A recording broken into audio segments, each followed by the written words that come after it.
Salut à tous la team, bienvenue pour une nouvelle vidéo.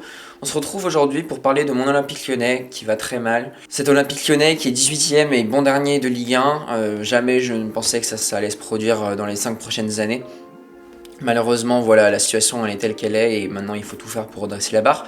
Et donc ce que je vous propose avec cette vidéo, c'est de voir quel joueur j'irai recruter en faisant mon mercato idéal pour l'Olympique Lyonnais. Donc tout d'abord, on va plutôt revenir sur tout ce qui est aspect du club, situation, sur les faits actuels. Ensuite, on verra les joueurs que je recruterai.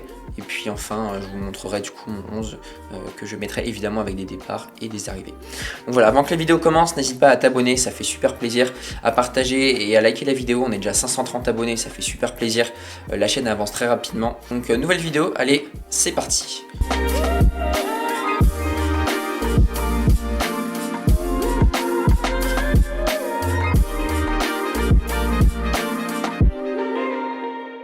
Donc tout d'abord la situation actuelle du club, bon bah évidemment l'OL est bon dernier de Ligue 1 et il y a pas mal de choses, il y a pas mal de facteurs qui font qu'on pointe à cette dernière place.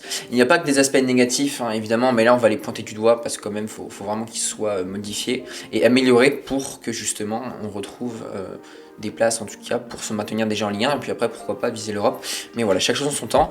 Là cette saison l'objectif c'est de se maintenir, ça paraît un peu fou mais voilà la situation elle est telle qu'elle est, on peut pas la changer malheureusement. Évidemment il y a Textor qui est pas innocent à cela.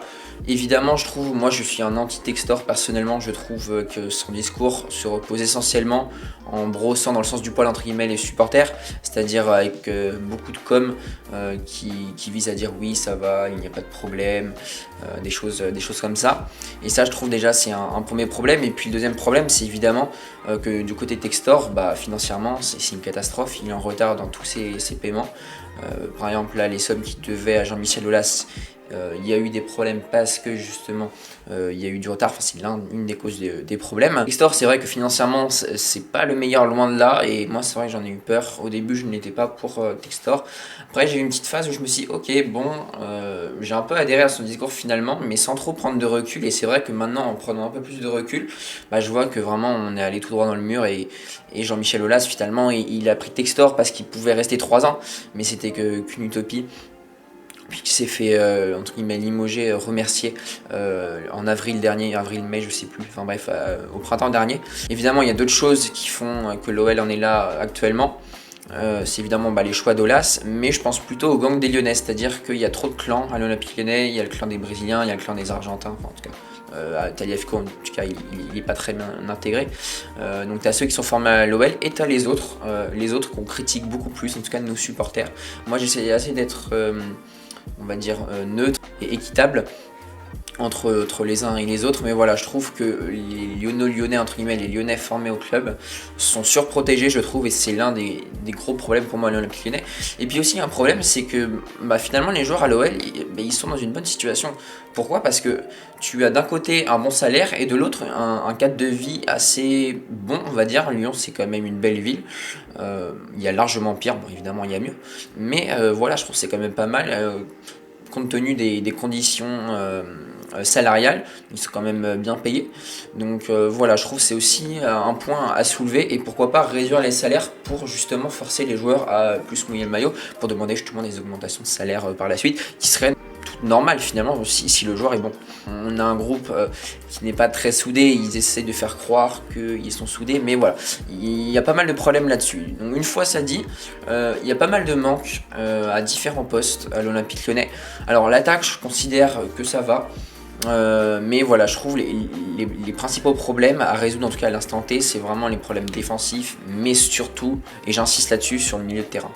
Défensif parce que tu vois très clairement qu'il te manque un défenseur central, déjà d'une pour la vitesse et de deux pour la rotation, c'est-à-dire que Due Kaleta-Tsar, lui, il est un peu mis aux oubliettes de par son implication à l'entraînement. T'as un Lovren qui est souvent blessé, Mata qui est censé être un latéral droit mais qui se retrouve à jouer un défenseur central. T'as O'Brien qui a un melon énorme, qui se croit le meilleur des défenseurs, qui est pas spécialement mauvais mais qui est pas très rassurant non plus. Il a le niveau pour être doublure mais pas pour être titulaire dans cet Olympique Lyonnais. Et puis t'as un Diomandé qui alterne donc le chaud et le froid. Voilà pour la défense. Et puis le milieu de terrain, alors là, franchement fantastique. Depuis les départs de Paqueta et Guimarães, bah, clairement c'est le no man's land. T'es passé de Paqueta à Guimarães, à un moment t'as eu Ndombele, mais Ndombele, voilà, le mec il est bon quand seulement il en a envie. T'as Paqueta, évidemment il était exceptionnel, Guimarães aussi, mais donc tu es passé à Le Penant, à Cacré qui est beaucoup moins bon. T'as Aouar à l'époque qui était vraiment à l'ouest. Et un Cherki qui n'est en tout cas pour moi c'est peut-être un peu dur, mais qui n'est pas un joueur de football et qui a un QI foot assez faible et qui ne fait pas les retours défensifs ou très peu, ce qui te contraint finalement à jouer que dans certains systèmes. Il y a certains systèmes dans lesquels tu es déséquilibré. Donc voilà, donc évidemment il y a un problème à la fois de création mais de densité également au milieu de terrain et surtout de qualité. Et puis en attaque, bah, tu as les joueurs qui ne sont pas en confiance, tu as un Lacazette qui marchait très bien l'année dernière, qui marche beaucoup moins bien, donc ça c'est assez problématique et donc il va falloir remédier à cela. Donc tout d'abord, en ce qui concerne les départs, à commencer par les gros salaires qui partent, à savoir Tolisso, Cacré et Cherki. Pourquoi? Parce que je trouve que Tolisso, bon bah je pense ça fait pas débat, le gars est cramé, il nous prend 400 000 euros par mois je crois si je ne dis pas de bêtises, ce qui est quand même énorme, hein, on va pas se mentir pour un club comme l'Olympique Lyonnais. T'as un Cacré qui n'est plus que l'ombre de lui-même, qui alterne parfois le chaud et le plus frais donc au cours des différents matchs. Là aussi c'est problématique parce que physiquement déjà il se fait bouger et puis c'est vrai que c'est limité pour jouer à l'Olympique Lyonnais. T'as un Le Penant qui est pas en confiance, t'as eu les recrutements d'Akoku et de Iceland Maitland-Niles qui ne sont clairement pas bons et qui ne sont clairement pas au niveau. Maitland-Niles, on ne sait pas trop pourquoi il est venu, à la base c'était pour être 6 mais il tire plus le banc qu'autre chose. Et Akoku, c'est un peu tout le temps la même chose. Il était pas titulaire au Betis Séville, bah on comprend pourquoi, parce que le mec n'est clairement pas bon. Alors oui, t'apportes du physique au milieu de terrain, mais s'il n'y a pas la technique et la qualité, ça sert pas à grand chose. Voilà pour le milieu de terrain. Donc au milieu de terrain, j'irai chercher 2 recrues. Et puis en attaque, là je pense que grosso modo tout est bon, donc on n'a pas forcément spécialement, en tout cas pour jouer le maintien, besoin d'y toucher. Donc concernant les départs, Tolisso, Cherki, Cacré. En attaque, Kadewere, puis en défense, Diomandé. Pour moi, il faut absolument s'en séparer le plus vite possible parce qu'après, sa valeur marchande va chuter. Elle est déjà en train de chuter d'ailleurs. Donc voilà, donc tous ces départs, j'en attends à peu près une soixantaine de millions, 62 millions pour être précis. Et puis en ce qui concerne les arrivées, donc on va commencer avec le défenseur central qui va arriver. Pour moi, en tout cas en tant que mercato idéal, bon, évidemment, c'est pas ce qui se passera, mais je vais chercher Montassar Talbi du FC Lorient parce que je trouve que c'est un défenseur qui connaît la Ligue 1, qui est plus ou moins habitué à jouer en tout cas la deuxième partie de tableau et potentiellement le maintien. C'est vrai que Lorient l'année dernière ils ont joué fut un temps la première partie de tableau, mais ils sont assez rapidement rentrés dans le rang. Donc voilà, donc je pense que Montassar Talbi ça peut apporter à la fois du physique. Bon, c'est peut-être pas le défenseur le plus rapide de Ligue 1, mais voilà, en tout cas pour tout ce qui est domaine aérien ça peut être pas mal, surtout quand on voit un Lovren qui est de plus en plus blessé et puis qui a un peu de mal à revenir, on va pas se mentir. Et puis au milieu de terrain, j'ai décidé tout d'abord en 8 de recruter Reo Hatat.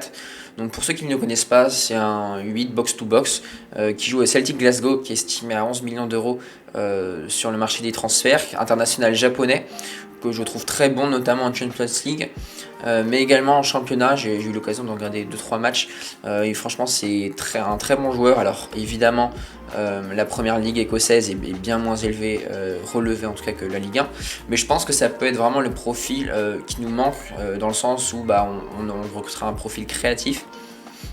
Voilà pour le milieu de terrain, donc en 4-3-3, je vous montrerai tout à l'heure. Et puis enfin la troisième recrue, et dernière recrue du coup, ce n'est autre que Joris Chotard. Joris Chotard, je trouve que c'est un peu un coup parfait. Alors évidemment c'est pas le mec qui va avoir beaucoup d'expérience, mais il va avoir déjà quelques matchs en Ligue 1, peut-être une cinquantaine au moins, ou une centaine, bon, c'est peut-être pas autant. Mais voilà, à 21 ans c'est déjà beaucoup, 21-22 ans je sais plus. C'est un milieu de terrain assez physique, qui est pas forcément très grand, il fait 1m79, mais il va être assez à l'aise, balle au pied, donc on va pouvoir le trouver pour casser des lignes, mais également pour récupérer un nombre de ballons assez incroyable et des ballons précieux à gratter. Donc voilà, je trouve que c'est que 3 recrues, mais 3 recrues dans l'effectif de l'Olympique Lyonnais qui peuvent être essentielles pour ton maintien. Et donc on aurait le 11 suivant, donc avec Lopez dans les buts. Je suis pas fan de Lopez parce qu'il n'y a pas beaucoup de concurrence. Idéalement, il faudrait aller chercher de la concurrence, mais voilà, on est peut-être un peu limité dans tout ce qui est moyen et attractivité aussi. Donc je décide de garder Lopez et Rio en doublure. À droite, je mets Clinton Mata doublé de Saël Koumbedi. Donc défenseur central droit, je mets donc Montassar Talbi doublé de Tchaleta Tsar qui est un peu parti aux oubliettes. En central gauche, je mets Lovren doublé de O'Brien. À gauche, évidemment, Tagliafico doublé de Enrique. Donc 4-3-3, donc point de basse. Donc avec Joris Chotard doublé d'Apoku en 6. En 8, je mets évidemment Reo Atat doublé donc, du coup, de Diawara. Milieu central droit, milieu relayeur droit. Je vais mettre Kelly Alvero parce que je trouve que physiquement il nous apporte beaucoup au milieu de terrain. Donc que je double de Johan Le Penant. Bon, j'hésite à le prêter. Idéalement, il faudrait peut-être le prêter et mettre en remplaçant Mohamed El Arouche. Ça pourrait être assez sympa. Et puis en attaque, du grand classique, Lacazette en pointe doublé de Baldé. Morera en doublure, que ce soit à gauche ou à droite. Jeffinho à gauche. Et puis Ernest Nuama à droite. Voilà, je pense qu'on pourrait être assez cohérent, on va pas se mentir. Et je pense que ce serait une équipe qui serait tout à fait capable de jouer le maintien, même s'ils n'en sont pas habitués. Voilà, donc un 4-3-3. Les arrivées, je les estime à hauteur d'une quarantaine de millions d'euros à peu près.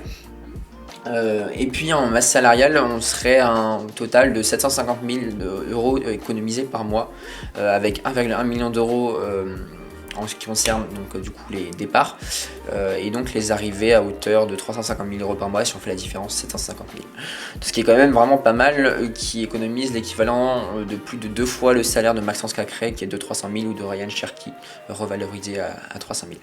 Voilà pour cette petite vidéo les amis.